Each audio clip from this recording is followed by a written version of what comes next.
lower courts hold the line. I was just talking about the case that's happening with the Oregon National Guard, and as I was talking about it, Judge Immergut came out with a ruling where she extended the ruling to all federal National Guard deployment to Oregon.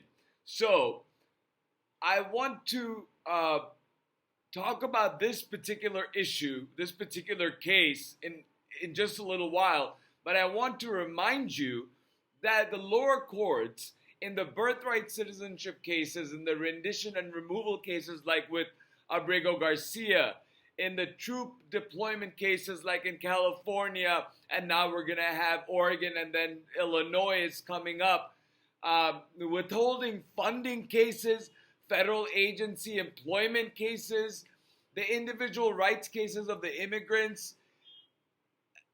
The lower courts are holding the line even though they are limited by jurisdiction under the Trump v. Casa Supreme Court case.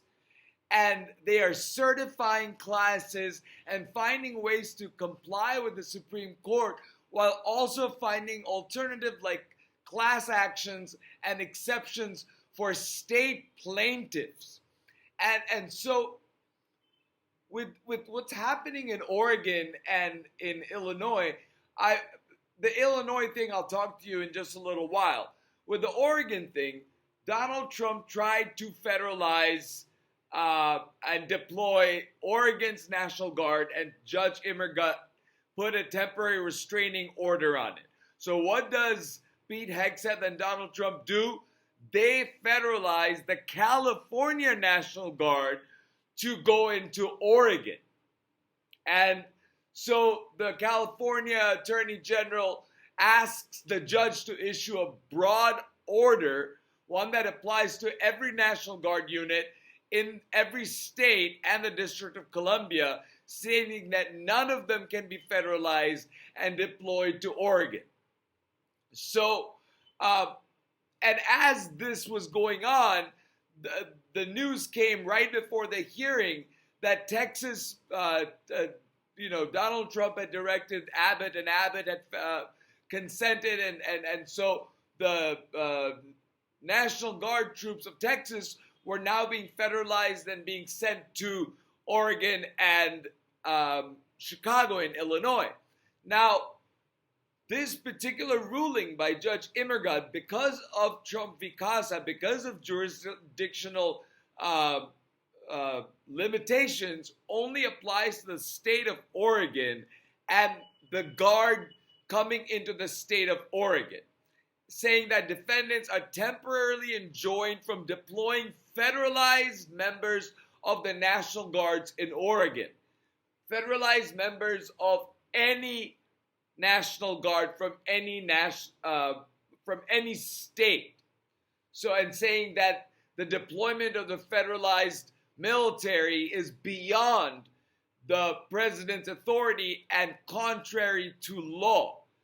And I believe that the reason why it is beyond the president's authority is because it encroaches into states' rights. It violates posse comitatus, and the injunction, the temporary restraining order was granted because there's a likelihood that the plaintiffs will succeed on the merits on the basis of what is happening with the federalization of the Guard. Now,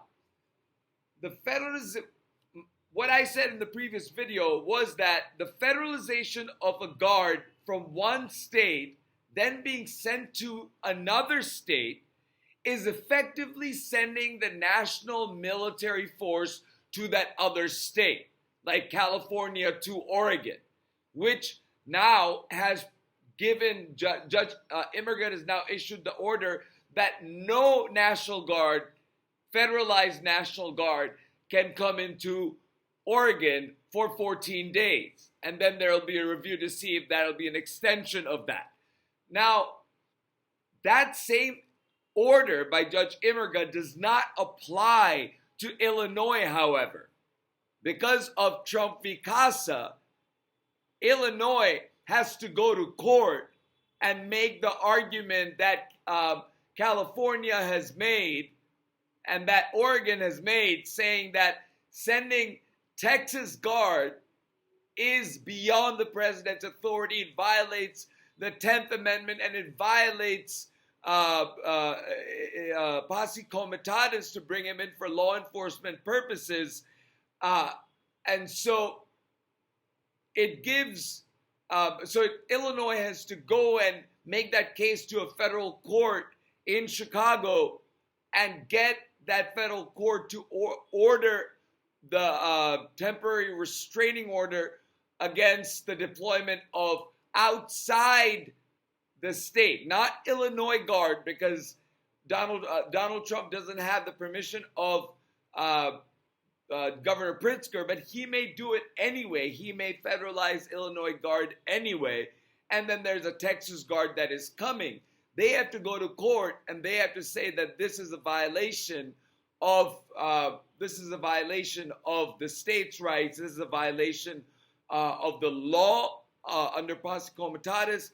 It is, and by sending it from Texas to Illinois, you are essentially commandeering Texas's National Guard, taking them away from their everyday jobs to perform federal functions in a different state. That's a novel issue that I believe that at some point will come into the discussion, because what commandeering is the federal authority telling the states what to do and how to impose a federal regulation.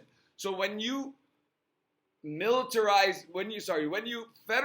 the Texas Guard to go and perform law enforcement duties and guard the ICE and DHS and essentially block off the public from being able to see the abuses of ICE and DHS, that's performing law enforcement duties like the case in California. That doing that with the Texas Guard in Illinois is nothing short of commandeering Texas's National Guard, and that comes with Texas's governor's consent, and also Tennessee's, and that kind of troubling. It's the states have 10th Amendment protection, and I don't know why the states don't assert it. The red states want to please Donald Trump, I suppose. But the law as it stands is that the federal government may neither issue directives requiring the states to address particular problems nor command the state's officers to administer or enforce a federal regulatory program. It matters not whether policymaking is involved, and no case-by-case weighing of burdens or benefits is necessary. Such commands are fundamentally incompatible with our constitutional system of dual sovereignty. So it kind of makes you wonder about Donald Trump commandeering the guards from Texas and other states and invading essentially Illinois, and it's going beyond presidential authority, contrary to law, and violating the 10th Amendment. And Illinois has to make that case. And somebody asked on the internet, I think it was Blue Sky, like, what happens, when will that happen, that the National Guard of one state has to literally stand in the way and stop the National Guard of another state from coming into that state? Like, say Donald Trump convinces the National Guard of Indiana to come into Illinois, and the governor of Indiana consents to it, and even if he doesn't consent to it, Donald federalizes it anyway. So that's commandeering Indiana's state militia and then sending it to Illinois. And then they're performing acts of law enforcement that violates the Posse Comitatus Act.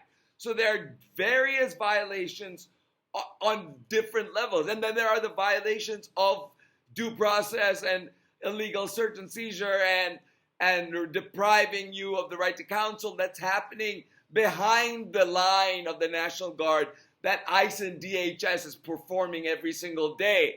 You know, that's happening in Chicago, grappling down from the roof, bringing Black Hawk helicopters, zip tying naked children, sort of just a militaristic attack on American cities that's happening.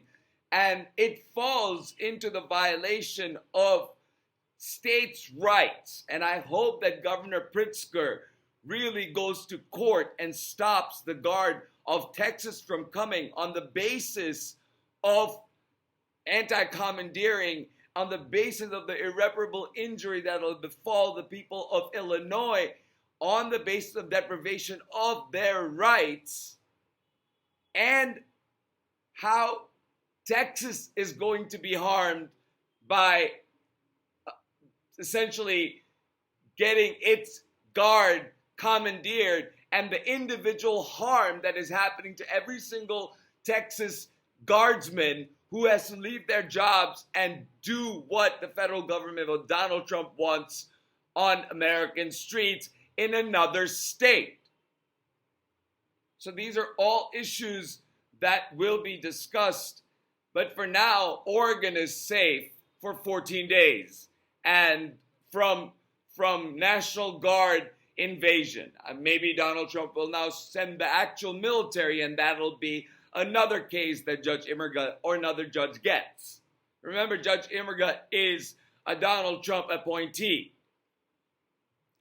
So the whole farce from the fascist fool Stephen Miller that it is a legal insurrection, I don't know what that even means. Insurrection is an uprising against the government and the rule of law, so it's inherently not a legal act.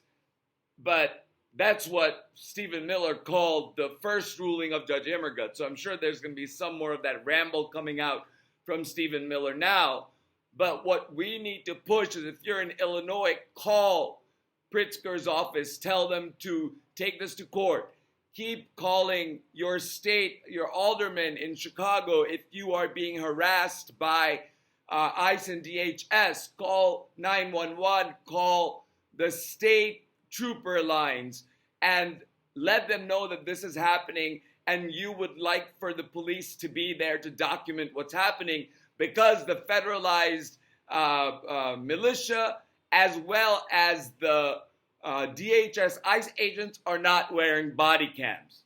Don't be surprised with that. They don't want to record their abuses, their constitutional violations. So with that said, here's another video for today.